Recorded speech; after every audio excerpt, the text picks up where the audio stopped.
Joining us now is Davis Younts, and I was just asking him his website. It is younts.law.com. That's YOUNTS, younts.law.com. And we got so many things that have happened legally that I would like to talk to him about. He contacted me, said he'd like to talk about Trump's indictment and the GOP debate. But of course, there's been a lot of things that have happened, Mr. Younts, since we last talked about the military mandates. What is the current status, as far as you know, on that? Have they made anybody whole on this? We just had some whistleblowers talking about the DMED database and how many conditions have escalated, even after they went back and said, oh, well, you're comparing this to the previous 5 years. Oh, the previous 5 years are all wrong. Even after they went back and manipulated the data, it's still a huge increase. What is happening in terms of the military and this vaccine? Yeah, so unfortunately, not a lot has changed when we look at trying to make military members whole, as well as trying to get really solid military members back into the service. Mm-hmm. So you still have more than 12,000 military members that were kicked out. They were alleged to have committed misconduct because they had a religious accommodation that was unlawfully denied. Those individuals are still out there, still struggling with negative service connotation on their DD-214. And unfortunately, the decimation that happened, remember, at one point, there were 264,000 members of the military that were not fully vaccinated. Many of those, and no one has accurate data on it, and there's reasons why they don't, I'm sure, but many thousands simply left the military. They either retired early, didn't reenlist, or otherwise. So those folks are still out there. So a lot of the work I'm doing now is going to be based on trying to restore rights to military members who were, persecuted for their religious faith, try to make them whole, as well as try to get others back into military service that were either kicked out or sidelined in some other way. And unfortunately, what we're hearing right now, what I've been hearing over the last couple of days, is that the mandate may be coming back. Wow. There's a lot of chatter about a new vaccine for the new COVID variant that's out there. Mm-hmm. And the military whistleblowers that I work with, some of my clients are telling me there's a lot of chatter from commanders from the Pentagon talking about what it would look like to bring a new mandate back. Yeah, we just had Biden saying, yeah, we're going to have a new vaccine and this one's going to work. And that's right. Last week, So yeah, they're going to try. They're going to try. And of course they can force the people. Yeah. And the military, they can try to force the people without it. Jason Barker was a listener who was in the military at the time, and he wrote a great letter that we had on our website for quite some time, outlining his religious objections to it. A lot of people use that were in the military, but even people who were nurses and other things who were having that dictated by their employer. He hung in until he got up to his 20 years. He was getting pretty close to it. And he's one of those people who left as he got to that point. And he's now a commentator with Knights of the Storm. So he's out there still doing good work, telling people about this stuff. But yeah, they've pushed so many people out. And as you pointed out last time we were talking, people who managed to remain in, now that they've kind of paused this mandate, if you're still there, they're saying, well, you can't do this and you can't do that. And that's going to essentially drive them out of their career if they're blocked from being able to do certain things that they have to do in order to get a promotion, right?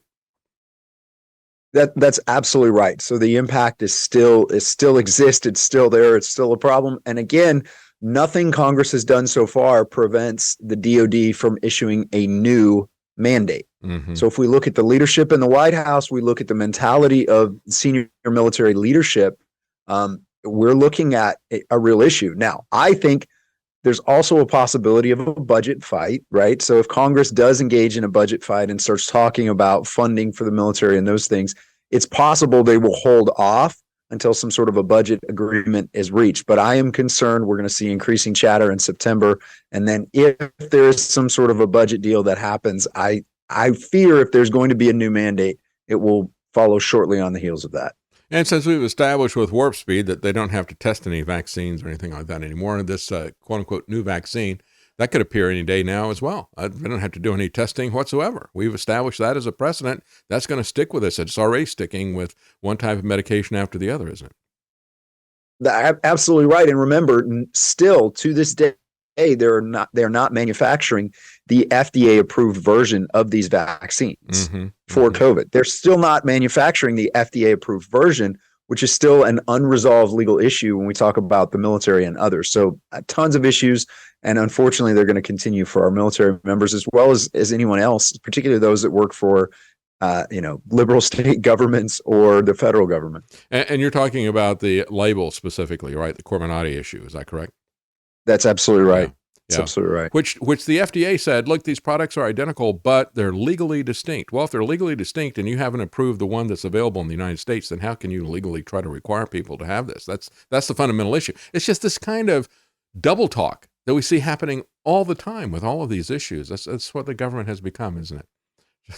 That's right. Yeah. Circular logic. Become more about political will than the rule of law, unfortunately. That's right. Well, when we talk about political will versus the rule of law, you want to talk about the indictments happening in Georgia. That is truly amazing. I think that many people have talked about how this has criminalized free speech and the practice of law. What's your opinion of that? Yeah, I think that's the biggest concern I have as we try to look at this indictment, right? So Georgia is using sort of a very robust RICO statute, the Racketeer Influence Corrupt Organizations Act. This is something used to go after the mafia. And the reason that it's attractive to prosecutors is you can essentially group people together, say 20 people, 19 people are part of a conspiracy, and then try to hold each individual member responsible for all of the actions of everyone else in the conspiracy, right? So this is what was used to take down the mob. It's important to understand that. You don't have to get someone for murder. You just have to say that a murder happened and it was part of the organization. Well, now what's interesting about what's happening in Georgia is they're bringing all of these other individuals in, and they're arguing that things that were done after the election that dealt with trying to investigate and try to understand whether or not there was election fraud or election interference, and that's being charged as a conspiracy. Yeah, it right? is amazing. So imagine, things like phone calls to individuals responsible for ensuring a free and fair election and saying, hey, we're hearing concerns. We're hearing problems with drop boxes. We're hearing things like people are coming in the middle of the night and putting hundreds of ballots in a drop box. Can we look into that? Are you seeing these same concerns? Is there anything we can do to try to understand what happened, right? So I haven't seen anything yet, and I'm a former federal prosecutor. I'm a former defense counsel. I still practice criminal law. I haven't seen anything that goes to this idea. What we are going to do is change the outcome of the election. Our intent is to change the outcome of the election. You don't see that. What you see is we don't agree with the outcome. We have concerns about the outcome. We think there may have been fraud, but the narrative that you hear in all of the media continues to be there was no fraud. It was a fair election, right? But look at 2016. The same media was saying there was Russian interference. It wasn't a federal election. You can see multiple times where former presidential candidates like Hillary Clinton said, hey, the election was stolen, right? Unproven interference there. So again, my big concern about what's happening in Georgia is you are using a county that is very, very leans heavily Democrat, right? 75% of the voters in that county are registered Democrats. You're using an elected official, a DA, to bring a conspiracy charge against individuals who were, at worst, trying to determine whether or not there was fraud, and based on their belief that there was fraud in the election, figure out legal means with which to challenge the election and the outcome of the election. Yeah. Very, very dangerous precedent. There may be things that were done that were illegal, but it's very, very dangerous precedent to do that, because now you're creating a scenario where, frankly, if we take morality out of it, we take ethics out of it or anything else, you're creating more and more incentive for politicians to cheat in elections, because if you lose, you're going to be criminally prosecuted. Yeah. Is that really what we want going forward? Again, those are some of the things that I have concerns about when we look at these cases. I covered an op-ed piece that was on Brownstone from a lawyer, and he was essentially saying the same thing. He said, I've been amazed, he said, to see how mainstream media would just let Julian Assange twist in the wind for doing investigative journalism and wouldn't do anything about that. Do they realize that that's not going to come back to them? And he goes, and now when I look at what is happening here, he says, you don't have to agree with what they were saying. He says, I've looked at the legal briefs and I thought they were garbage, but he says they were still investigating this thing. If you're going to criminalize the practice of law, and he says most lawyers are being silent about this, just like most of the journalists are being silent about Julian Assange. If you're going to criminalize the practice of law and investigation around these cases and stuff like that, he says that's an amazing precedent that's being set. And, the mainstream media and the mainstream of the legal profession are not worried about these types of things. This really is the ground shifting under our feet, isn't it? It is. And one of the concerns I have is, what attorney is going to want to go and work for President Trump in a future White House, or is going to want to work with him when most of the attorneys that have worked with him, it seems more and more, are getting criminally charged. Yeah. Right. So, I mean, that's a very scary thing when we think about the practice of law. We want attorneys. We want a society where attorneys will represent individuals and advocate for a fair trial for anyone, regardless of their political affiliation, regardless of what they're alleged with doing or their background. Everyone deserves a fair trial. But if we continue a process where we've decided we don't like President Trump, we're going to go after him by any means. And included in that is going to be coming after these attorneys. And just imagine this. These attorneys that were just involved in exploring and trying to figure out, can we file litigation? Is there something we can do within the legal process to challenge this election? Those attorneys are now being criminally charged. They're facing $500,000 in legal fees just to defend themselves in a case like this. And quite frankly, I'm also hearing there are attorneys that are afraid to represent them. Yeah. There are attorneys that are saying, I'm risking my license, my entire legal career in order to defend you. So it's going to be a $500,000 or $1 million bill because I'm risking everything. I'm risking my ability to make a living by doing this. Yeah. And that bothers me, much like it bothered me doctors that are losing their license because they recommended alternative treatments for COVID, or they approved religious accommodations or recommended medical exemptions. So I think those are the big picture concerns we have to recognize and deal with. Or you look at a situation like, journalism, for example, how I get kicked off all these, I've had PayPal ban me and so forth because they don't like what I talk about. And so, this is happening everywhere in our society. This is taking it to a new level in terms of coming after the lawyers, and we should all be very concerned about that. But this is just in general the new totalitarian rules that they're imposing on everybody. Everybody feels the lash when it comes to social media to one degree or the other, don't they? No, they absolutely do. And I think, we have to be wise. We have to be careful in how we evaluate this. And the last thing I'll say about these criminal cases is this. There's a subtle shift that's happened over the last 100 years in our legal system. Most people outside the legal system wouldn't recognize that it happened, but it's really important because there's a concept called jury nullification. Yes. So the concept called jury nullification was part of our system. It was part of our system when our nation was founded. It was understood as critical. And jury nullification is this idea that when we take a criminal case and we put it in the hands of a jury, those 12 citizens can make a decision that say, we know that the law was violated technically here, but the right outcome is to find this individual not guilty and move on. The government's wrong to persecute this person for this violation of the law. This concept of jury nullification, that has fallen completely out of favor. Many states have laws on the books that you can't even argue for jury nullification as an attorney. Yes. That you can't stand up and say, this is not the right thing to do in this case. I believe there's only one New England state that even has jury nullification as a possibility on it. Now, why do I bring that up is just something to pay attention to and think about. Ultimately, the jury is supposed to be something critical in our system. Thomas Jefferson said the jury was the only anchor yet imagined by the mind of man through which a government could be held to the principles of its constitution. That's right.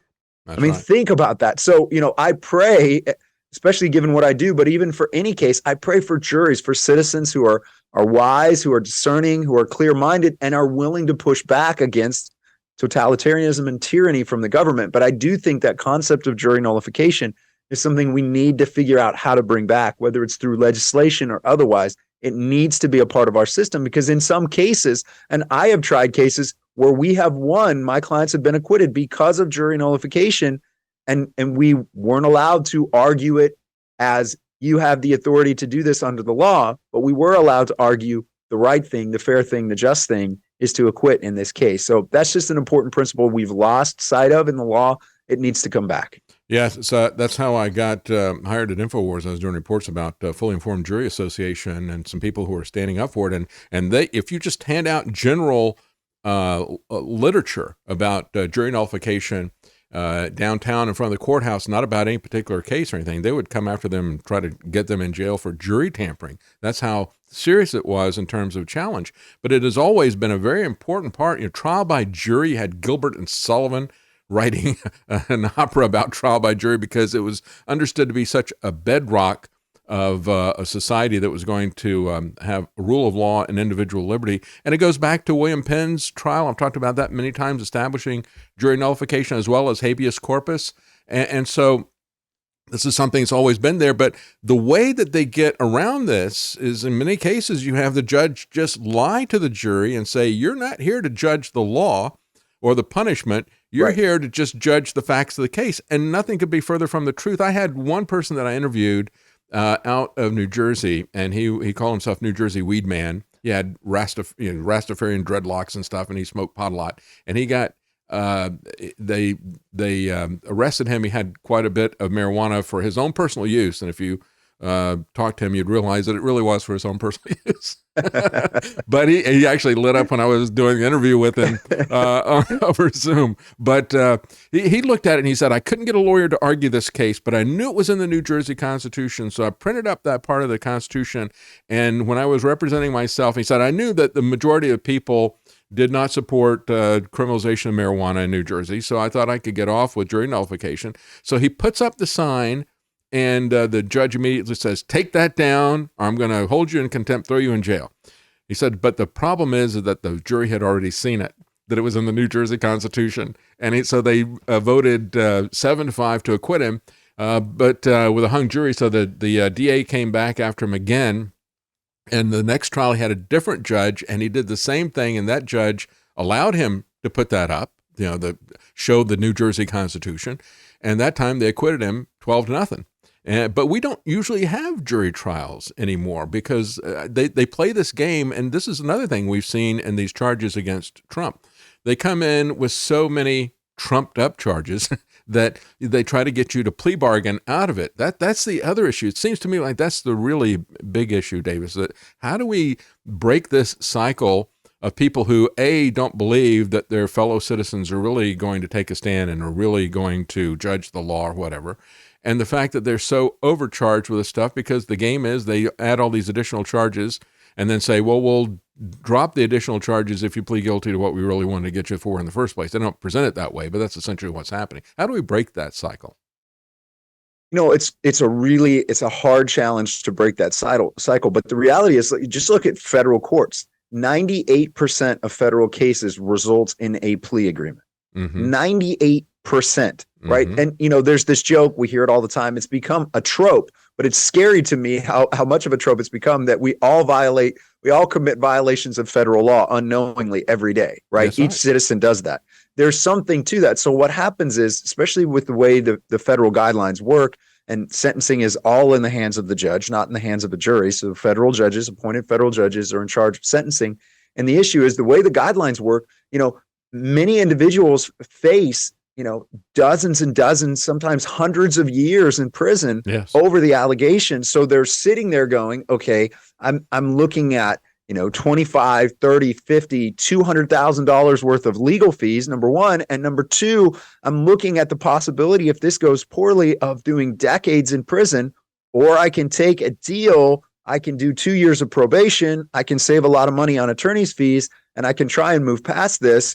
But there's no thought to the coercive nature of these charging decisions. So, one answer is to take a hard look at how we pick, how we select and how we use United States attorneys. That's on the federal level. On the state level, I would encourage people to be very, very cautious. If you have the ability to vote in an election for a district attorney in your county at the state and local level, take that very, very seriously. Look hard at those people and try to find other people that are willing to run for that office at that local level that have some control and discretion and can do the right things, because these DAs and these U.S. attorneys do have a great deal of discretion in charging, and that would be a great step. So there are political solutions to it.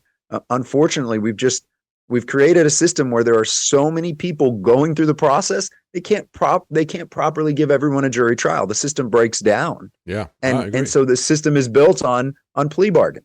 And it was, I remember in the transition period before Trump, after he got elected in 2016, before he sworn in 2017, Obama and Eric Holder talked about how they were going to focus on district attorney races and on state attorneys general.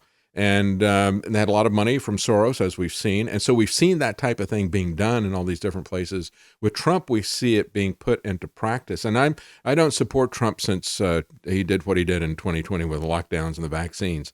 But I think it's an outrage what is happening. This weaponization, as you're pointing out, is setting up some very, very dangerous precedents for so many different things. And people can see what the strategy of district attorneys and state attorneys generals, they can see how dangerous that is and why that was so important to radical leftists like Obama, Eric Holder, and George Soros to spend lavishly on these races to put people on. I mean, they're spending millions of dollars on local district attorney races. So that tells you how important it is to them, and that they're going to use this for something. So what you said is absolutely true. We have to look at the sheriff very carefully. We have to look at the local district attorney. Right. We have to look at the state attorney general. Those are races that I think in many ways are far more important than even the president, because the president is so insular from all these different concerns, and it really is the people who are closest to you that are going to have the biggest effect on you. They can make things better, or they can make things much worse than whoever's in Washington, can't they?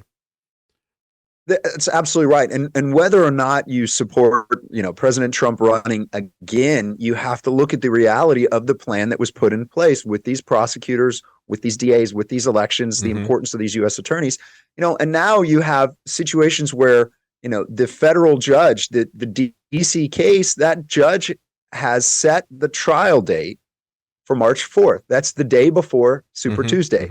The DA in Georgia wants to set the trial for the same date, the day before Super Tuesday. So again, we should all just take pause, whether we are a Trump apologist or not. And I'm with you. I have grave concerns about how COVID was handled and what happened there. But the reality is, this is partiality. This is using the criminal justice system to political advantage. And when you start looking at trial dates, you just have to roll your eyes and goes, wow, this feels a lot like election interference, doesn't it?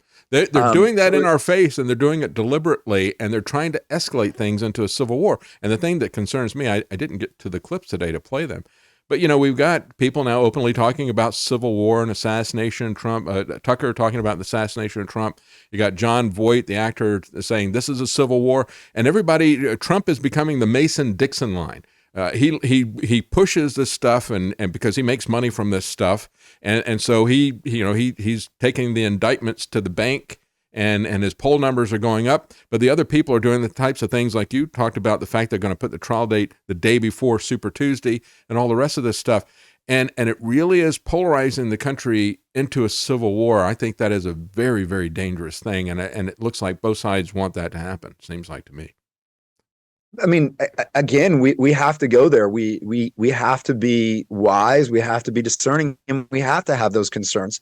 And then we have to look at things like, what will Congress do? The Republicans in Congress can vote to defund the DOJ, right? They can restrict the powers of the purse. So there are political things that can be done, but if they're not done and we're not seeking political solutions, then the divide gets greater, the differences get greater, and we reach into some very, very dangerous times. Yeah. I pray that's not the direction this goes, but if political solutions aren't being sought, I agree with you. I have the same kind of concerns. Yeah, when we look at this too, as soon as I saw the RICO statutes and I saw Rudy there, and he actually talked about this in his statements, the fact that he had used RICO so extensively as a prosecutor before he became mayor in New York.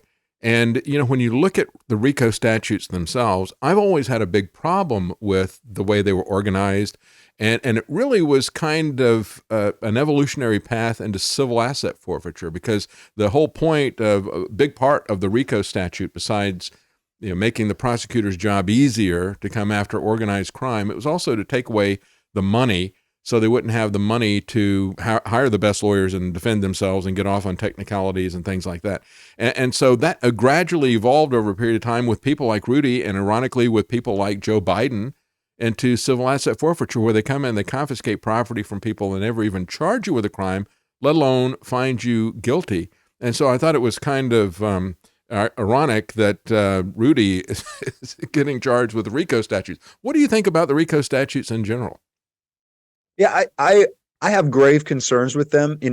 I'm a big believer in looking to the Bible as a foundation for how we approach our legal system.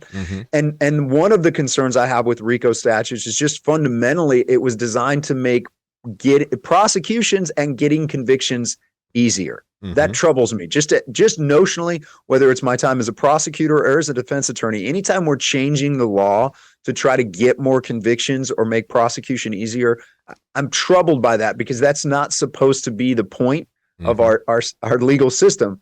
Our legal system is supposed to be designed to punish the evil and protect the innocent. It's not about numbers, prosecutions, or anything else. So RICO statutes have a troubled history.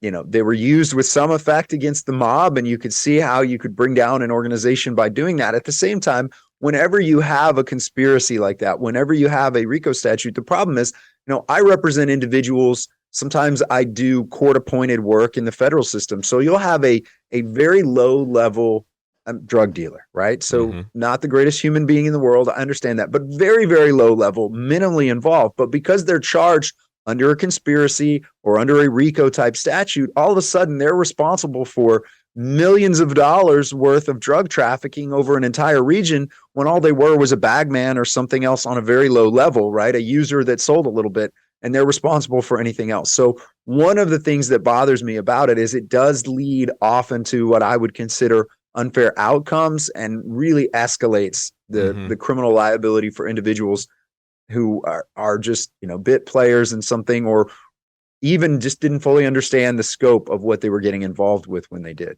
Yeah. This whole civil asset forfeiture thing, and I talked about a case that's getting some publicity now. It's several years old, about 6 years old, up in Muskogee, Oklahoma. And just, pulling a guy over, going through his car, he's got a tail light out or something like that, and just finding cash and taking all the cash. And it was cash that they'd been doing as a Christian band concerts they were doing for people.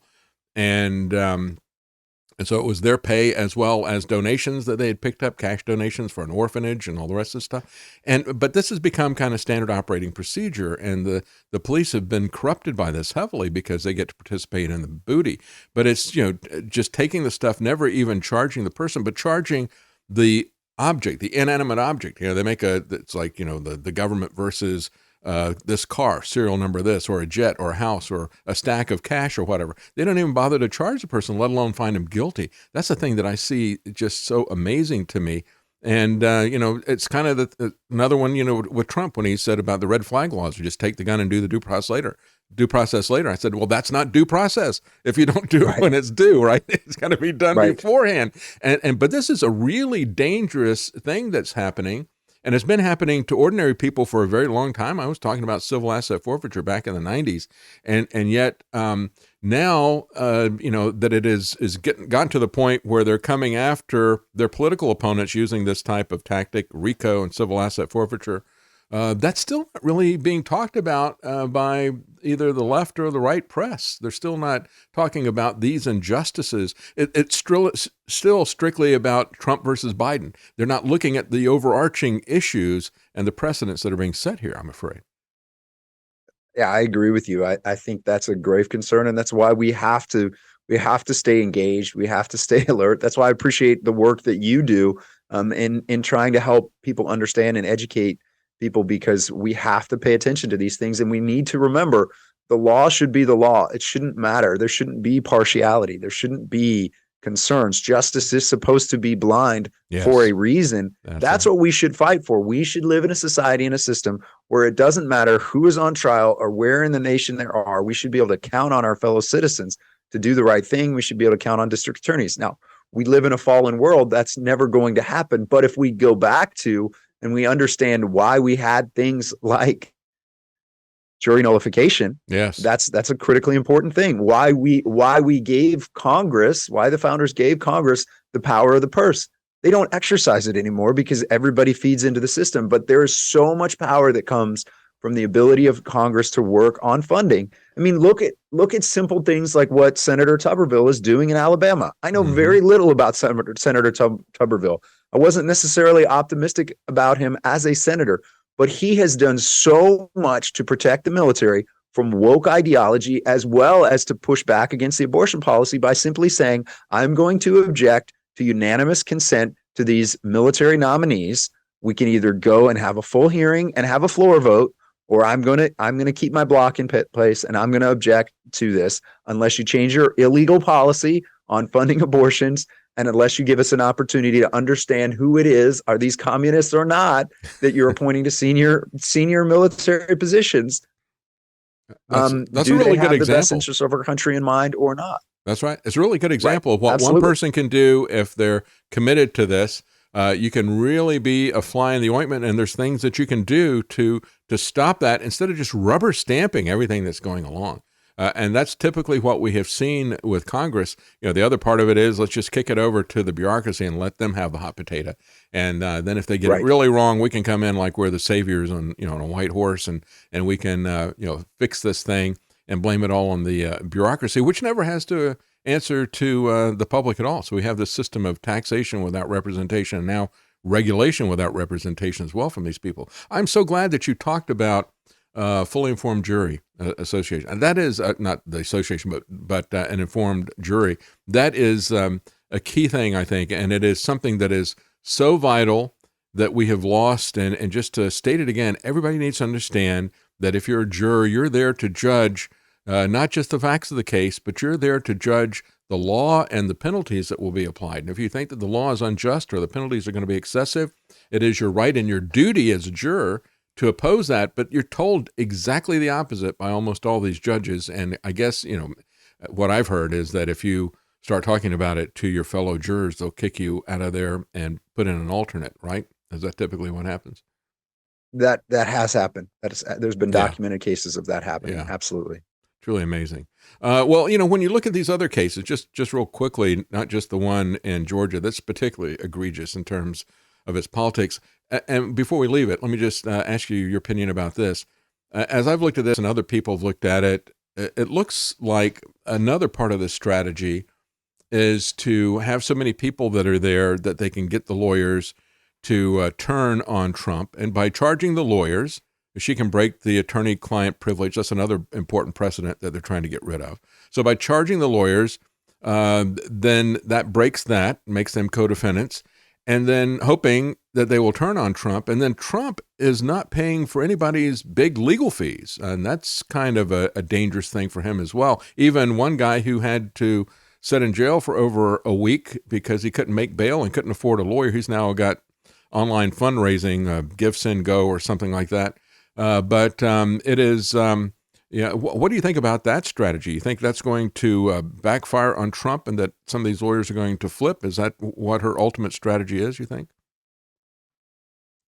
Yeah, the reason, in my opinion, the reason that you charge people under a RICO statute, the reason you bring in multiple defendants in these cases is because you are going to try to flip someone. I heard yesterday, I don't know how much of it is true, but I heard yesterday that in the Mar-a-Lago case, the classified documents case in Florida, that someone is already flipping. Someone's already cooperating, at least with regard to like the obstruction, the destruction of video charges, things like that. So, it's a very common practice for prosecutors to use that.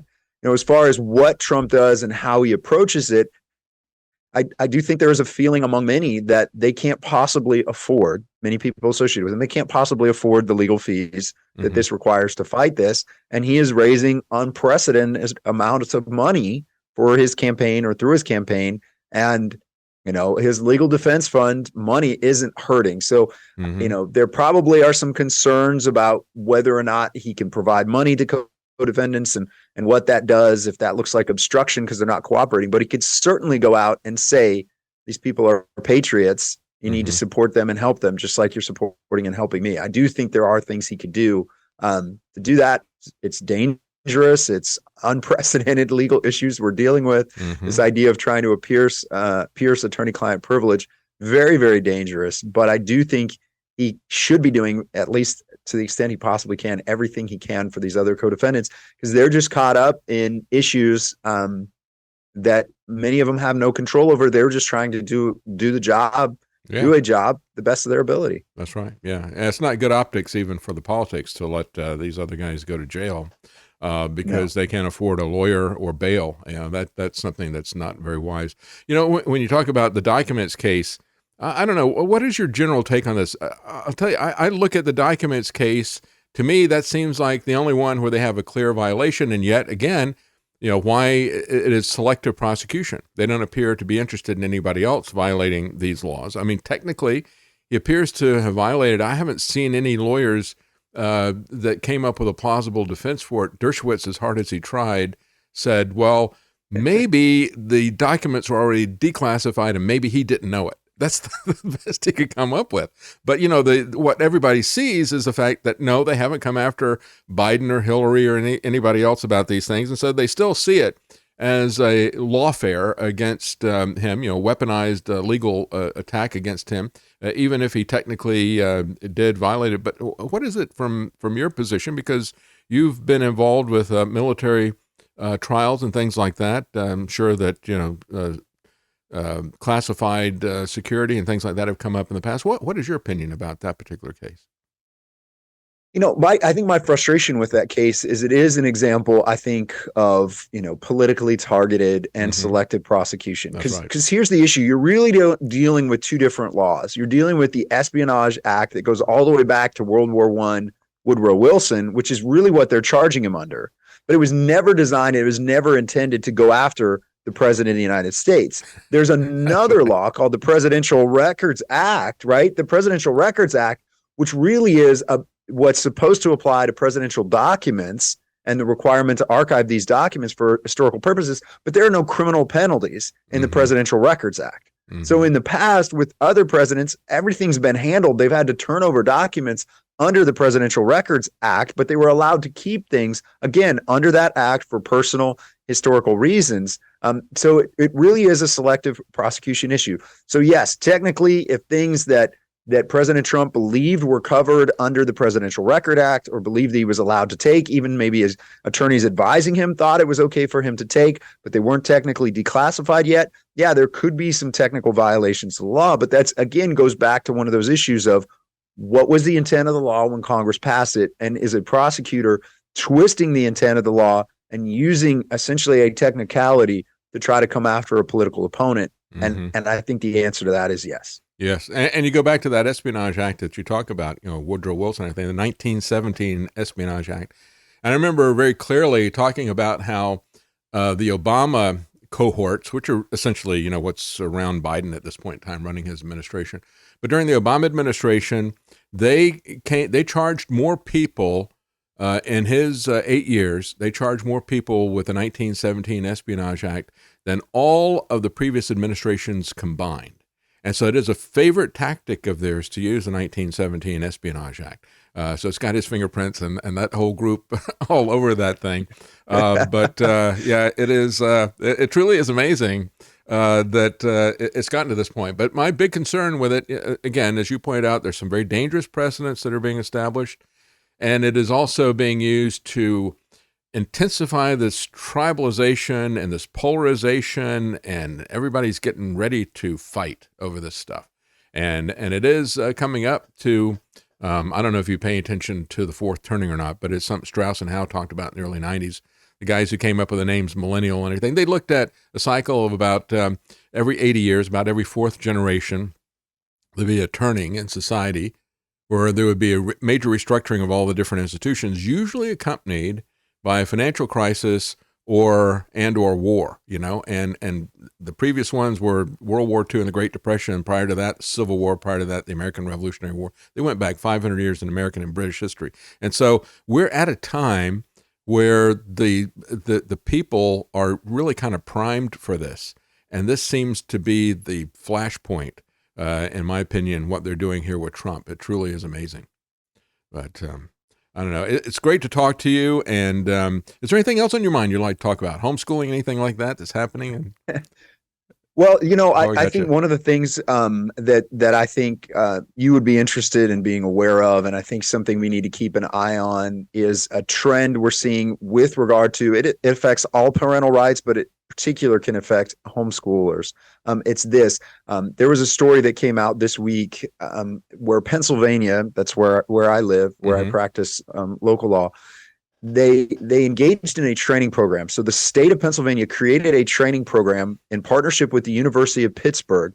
And what they did is they put out training materials that say, essentially, if the parents are homophobic, if the parents are opposed to their child transitioning, that could be a danger. They could be a threat, and you should consider whether or not it's appropriate to remove a child from the home in Pennsylvania. Wow. Okay. So it's big news that I want people to see, because there was a lot of attention that was paid to, states on the West Coast like Washington, who came out with laws that specifically had legislation on the books that says that's a reason, not allowing a child to get an abortion, or, opposing an abortion, or opposing, medical treatment, so-called medical transgender treatment, child mutilation, puberty blockers, those things, that could be a threat to the child. Well, other states now, and we're seeing this in Pennsylvania, the training materials have now been released. They're publicly available, just no one was paying attention.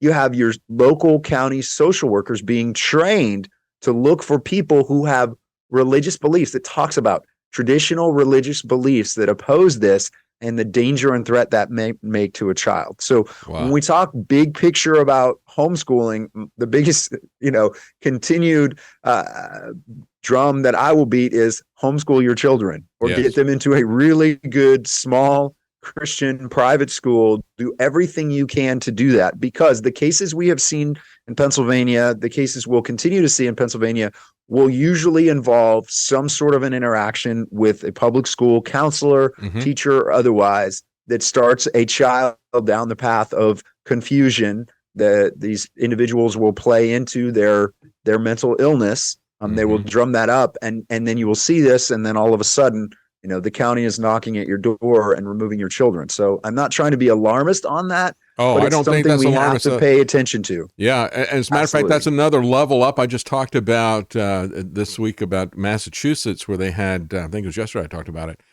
They had a couple who wanted to adopt, and so they were going to get into the foster care program and adoption program. And as part of that, they realized that they were Christians, and that they were not going to go along with the LGBT agenda and that type of thing. So they kicked them out of the program. So there's a lawsuit happening there. But what you're talking about there in Pennsylvania is even worse. That's coming after people who are parents and taking the kids away from them simply because they don't go along with the LGBT agenda. And as you point out, it's going to be the schools that are going to kind of act like the Stasi informants, saying, well, this is what we see, sending child protective services, so-called, in to attack the parents, isn't it? Wow. Yeah, absolutely. Absolutely. So homeschool your kids, get them in a good private school, a good Christian school, a small one that you know what's being taught, that you understand what's happening. The other thing I tell parents all the time, particularly homeschool parents, is pay very careful attention to who your doctor is. Yes. Your primary care physician. People miss this completely, but your primary care physician, your doctor, has a critical role in all of this, because you have progressive doctors, you have clinics that won't take you as a patient if your kids don't get every single vaccine as soon as they're born or otherwise. But you also have, these clinics that will push this medical mutilation of children and feed into these things. And so you need a really good primary care physician that at least understands and is sympathetic to your religious beliefs and basic parental rights. And that's a good buffer against the county, against the state, or otherwise when it comes to protecting your children and protecting your family. So that's the other note of encouragement I would have for folks that are out there is pay attention to who your doctor is. Be very careful about that. That's real important advice. Yeah, because they can become the informant to get you into trouble if you don't do the vaccines and that type of thing. And that is something a lot of people don't think about. And it's getting harder and harder to find doctors like that because they're setting up they've taken over the institutions and they're the gatekeepers, and they're looking for people who are going to go into their political side of things, and then they heavily push this as part of the medical curriculum as well. It has always been about parental rights. I don't know if you saw the article about Michael Ferris, Homeschool Legal Defense Association. The Washington Post did a detailed article about him, and they focus on parental rights. And because he's understood that parental rights is at the essence of all this stuff, homeschooling and everything else. And so that is really going to be where the fight is going to be. It's going to be about parental rights. Well, it's always great talking to you. Again, Davis Younts, and his website is younts.law.com. And it's great to have somebody, we talk about not just doctors, but to talk about lawyers who look at things from a Christian moral perspective, and therefore they're going to try to uphold the law as it is written. It's great to talk to you. Thank you so much for coming on. Hey, thank you, brother. God bless you. Thank you. God bless you. We're going to take a quick break, and we'll be right back, folks.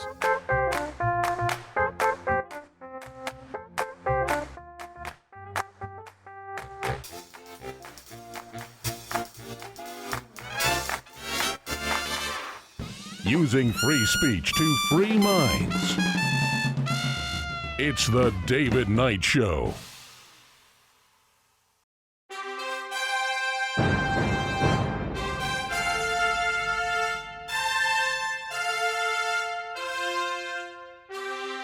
The common man. They created Common Core to dumb down our children.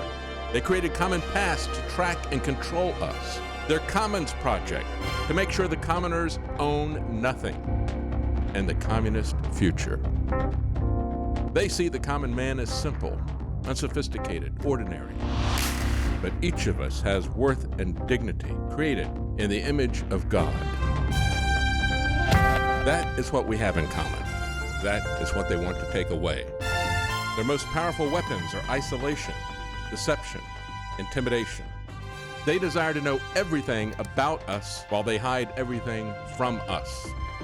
It's time to turn that around and expose what they want to hide. Please share the information and links you'll find at thedavidknightshow.com.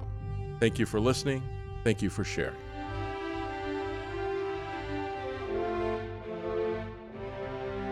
If you can't support us financially, please keep us in your prayers. thedavidknightshow.com.